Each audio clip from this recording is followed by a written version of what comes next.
guys, in today's video we're going to make a really cute bunny cake topper. Now I need to say a really big thank you to Dorky Designs who kindly let me use her design to create this cake topper, so you'll be able to just about see a piece of paper that I've got on the table in front of me with some of her designs, and we've had a go at recreating them. So I did film this in a Facebook Live earlier in the week, so this is a little bit of a sped up version for you guys. I'm using the Saracino modelling paste in a pale pink, so it's ready coloured for me to create this. I'm going to put links below the video to everything that I've used as well, guys. I want the head to match the size of the body, so it's going to be pretty large compared to the body, so let your body dry a little bit. So it's kind of like a teardrop shape we've rolled for the body and a big oval for the head, both in the pale pink. I'm going to take a smaller piece of pink for the nose. We're going to roll a ball and then cut it slightly. So it's kind of a semicircle. So I've got a slightly deeper pink colour now. I'm going to cut a kind of triangle-ish shape for the nose. I'm going to use a bit of water to stick it on that pale pink bit. I can't remember if I said it was white or pale pink, but it's actually very pale pink, the nose. And the same for the bit that's going to go on its tummy. It's like a really pale pink, so I'm just flattening it out a bit. If you've got an oval shaped cutter, you could use that to create this bit. I'm too lazy to go find my oval shaped cutter. We're going to put eye holes in with the balling tool. And we're just going to flatten sort of the bottom of each of the circles in the eyes just a little bit, trying to make it match the picture as much as I can. And then we're going to fill them with some white modelling paste. So I'm still using the Saracino modelling paste for this one, guys. Remember, we'll put links below the video for you so you can see exactly what I've used. I'm going to do the blacks now for the centres of the eyes, the pupils. I was undecided whether to go for oval or round, but we've gone for a round shape. And then I'm just kind of stretching it out slightly with the back of my Dresden tool so that they become slightly more oval in shape, just a little bit. I'm going to use an edible pen. So it's got edible food colours in these pens. I do like to use these quite a bit. And we're just going to draw the kind of turquoisey colour around the eye. And then I'm using an oval cutter for the whites of the eyes. And the white, again, is just modelling paste rolled out really thin. And don't forget, guys, if you do want to watch the slower version, the sort of not lifelike, the real-time version, that's still available to watch over on our Facebook page. And if you enjoy the videos, guys, don't forget to subscribe to our YouTube channel where you can see lots more of me doing toppers and 3D cakes and icing cake boards, all different things like that. So for the necklace, I've just got some sugar pearls. So these ones have actually got chocolate in the middle. These are just sprinkles that I tend to buy, and the purple colour, so they fit nicely for this one. But you could use whatever colour you want. We've got two ovals for the ears, or two teardrops I should say. We're pressing a little indentation in the middle of each one. And then we're going to fill the middle with a slightly darker pink. So this is the same colour pink that I used for the nose. So kind of like a teardrop or carrot shape. And we're going to press that in, giving it a good push in place. Pinch the bottom ends just slightly. And we're going to slot them into the head, but we're going to wait till after we've added the hat for that. So I'm trying to show you guys now how I was working out how to do the hat. So I didn't know whether to kind of put it so it was just sat on the very top of the head or try and bring it partially over. So that's why I was drawing on the little printout I had to work it out.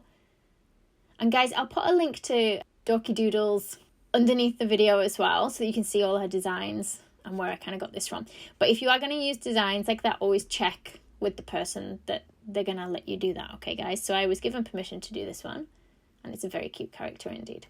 So we've kind of added the bit of the hat at the top. Sorry, I was talking over what I was doing then, wasn't I, guys? And then we want a ring or a rim kind of to go around the hat. So it's like a pale brown colour I've mixed for this, guys. And I rolled it not too thin. And we cut out a large circle and then a slightly smaller circle. And I stretched it so it fits over that hat in the middle. So I've put a little bit of water underneath and I've kind of pushed it onto the top of the hat. So it's a little bit untidy.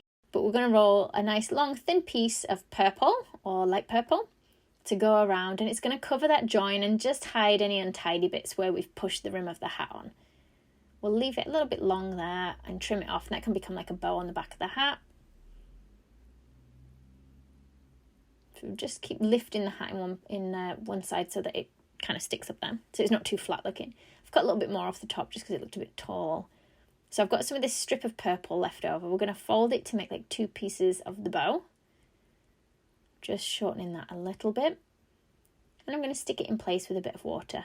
Remember, guys, you can use edible glue. You don't have to use water, but water usually works okay for me. tiny little ball or oval shape is going to go in the middle of those.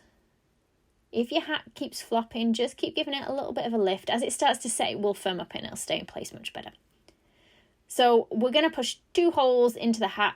Make sure they're big enough that the bottom of those ears will actually fit into these holes. And I'm adding a bit of water just so that it gets nice and sticky, and they will hopefully hold in place when we push these ears in. So when they're in the holes, you can play around with what direction they're pointing in and things. But got like a kind of peachy colour. So we're going to try and do a rose. And we've got some green for the leaves. So it's just a teardrop shape. It's kind of flattened. I couldn't decide whether I like the line in the middle or not. I think I'm going to go with what the picture is showing me and go without the line. So teardrop, squashed, and then we'll put those in place on the hat. If you find it sticky, you might not have to add water to stick them in place, guys. Depends what kind of paste you're using. So it's like a little snail shape in the middle, a little coil of the peachy colour, and then like another oval that goes around that, and then another oval. You can make it bigger each time. So I've not added many petals to it because I wanted to try and make it match the picture, but you could keep going and making it as big as you want. And then we want a little bit of that leftover pale pink that I've got that I'm just going to put a ball on. It's got some little eggs on the picture, so let's make it a little Easter egg. I've gone for the pale purple and then a slightly deeper shade of the purple. And we're just going to cut out some different sized circles and we'll just stick them on there, just so it's got a little egg to sit with it. I think this one would look really nice on top of a Easter cake. It's a pity I don't have any chocolate Easter eggs, so I was just showing you I've got some chocolate dinosaurs that are made with some moulds that we've got, and I should have really made chocolate eggs instead of dinosaurs so that they would fit nicely with this one. So I think at some point in the future I'm going to try and make this into a cake, and I've just put up the sign for the Dorky Doodles and you can see the website there, but we'll also link it below the video. So I hope you've enjoyed this video, guys. Don't forget you can watch the real-time one over on my Facebook page. We do it every Tuesday morning, 10:30 a.m. UK time each week. And of course you can always watch the versions on my YouTube channel as well. So don't forget to subscribe and click on the little bell for notifications for each time we add a new video. Thanks for watching.